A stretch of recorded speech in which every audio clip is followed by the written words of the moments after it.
Open the floor for any questions you may have.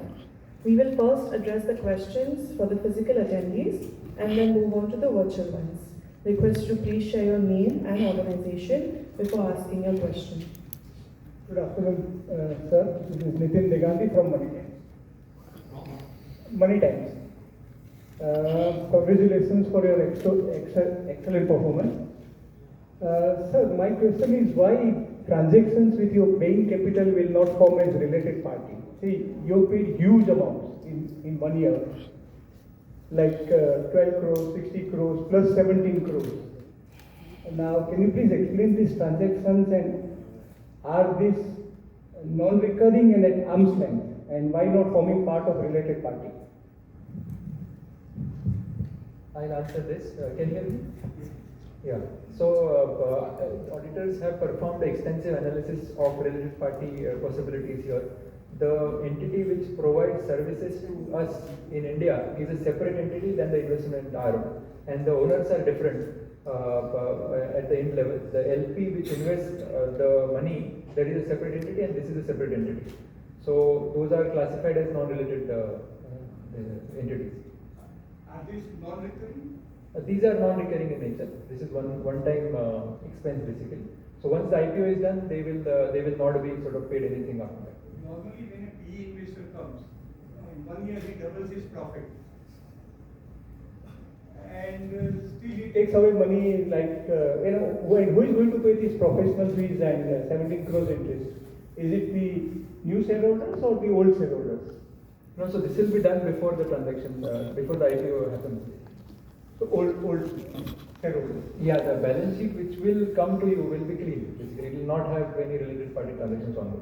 What was the deal for these payments? Because when a PE investor comes, he is supposed to guide you on corporate governance and all other matters. Right. And you have got best of the merchant bankers. So I would like to know what is the need of paying huge sums of money. Well, that was the structure of the transaction.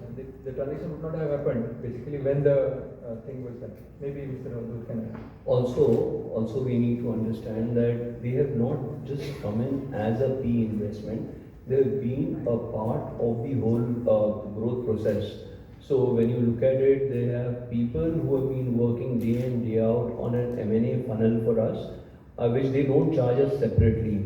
They have an ops team which has been dedicated totally to us, which they don't charge separately. If you look at the overall structure, when I started off with this company and when I started growing this company, this was a family managed company with most of the decision happening in a family drawing hall rather than a boardroom. The whole structured approach got on the table with Bain Capital, and I can tell you that every penny which we have paid to them for the services is entirely worth it, and they have been working relentlessly for us for that.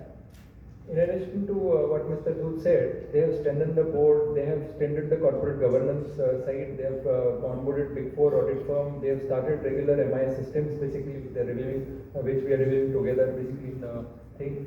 Also, they have set up internal review mechanism basically, which was not there earlier. So multiple benefits have accrued. We do not have thought about IPO without them.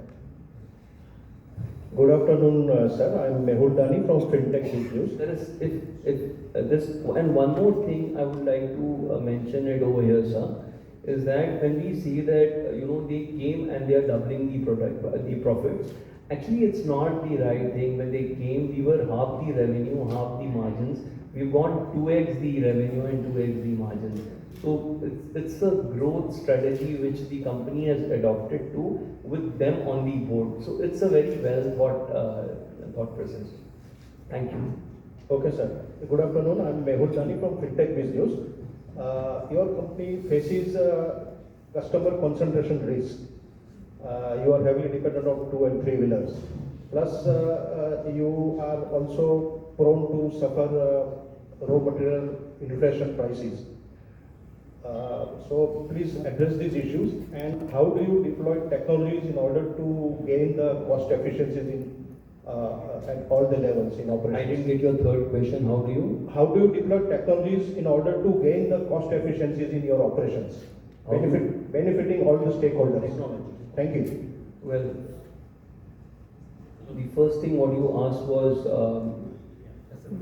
no, the second one was, I will answer the second one first, is as far as the raw material impact which comes, whether it is the copper, whether it is any metals, whether it is related to any forex or whatever, we have a back-to-back arrangement with the customers, wherein the last quarter's average go on to this quarter's average.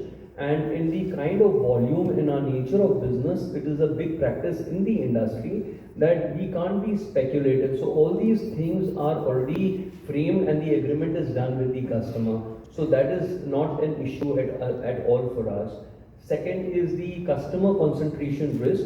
It is it's the way of looking at it that we are actually it's the customer concentration. What you are talking about is the entire set of customers for the two-wheeler and three-wheeler segments in the country. So it is not that we are concentrated with one customer heavily and not with the other. We have a decent exposure. So as I told you that 41% of the Indian market is with us for the two-wheeler, three-wheeler, and the market seems to be under growth.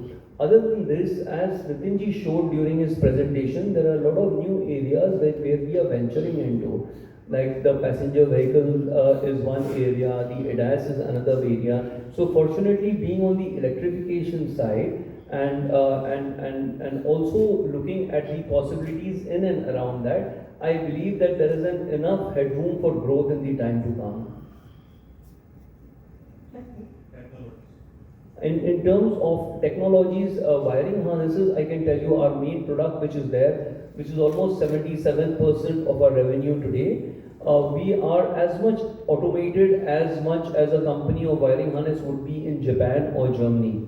And we are looking at it that we stay abreast of the latest technologies coming in, and whatever comes into the West or to the Japanese area will be automatically reflected into our manufacturing activities. You are most welcome to visit us and have a look at our facility, and we can discuss more on this.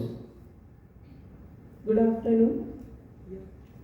Myself Babita from Times Global News. With rapid revenue growth noted recently, how does raw material price volatility impact bottom line margins? Yeah. So that's, you can. Sorry, so Mr. Dhoot, I earlier highlighted this. We have a back-to-back arrangements with the customers where the new price increases are taken as a base for the pricing next quarter onwards, basically. So the brunt which we have to bear is only for a quarter. Beyond that, it is passed on to the customer. Generally, this is a generic statement I am making. Most of the customers we have this arrangement. There are some products where we don't have this arrangement that we'll have to take care. And what innovations are you bringing to support next generation vehicles and EVs? Yeah, so basically we are working on multiple technology pipeline in terms of going forward. So our major focus will be to, as Mr. Rahul said, that we also wanted to enter the wiring harness for the passenger vehicle. So that is one area where we are evaluating very strongly. Apart from that, we are also looking into how we can increase the content per vehicle for the electronics. So the electronics is one growth engine where we are focusing very heavily, and this we'll be doing by setting up in-house R&D center with the state-of-the-art testing and validation, getting more into the software side of the vehicle, and also we'll be doing some selective partnership with some global players wherever we want to get some technology which is already mature. So we are evaluating all those possibilities how we can bring in more technology. The idea is that to increase the content per vehicle and to have more hold on the electrification and the electronic content which is increasing in the vehicle in a very exponential manner. So that is where we want to be. And apart from that, as Mr. Nitin has just told you, we have already entered into a joint venture with the Israeli company for a very high-end technology where we will be doing a ADAS system for the two-wheeler. So this Israeli company has developed a very unique technology for the Indian two-wheeler segment. That is where we again see a lot of technology coming to the company. Hope this answers your question. Thank you. Hello. Yeah.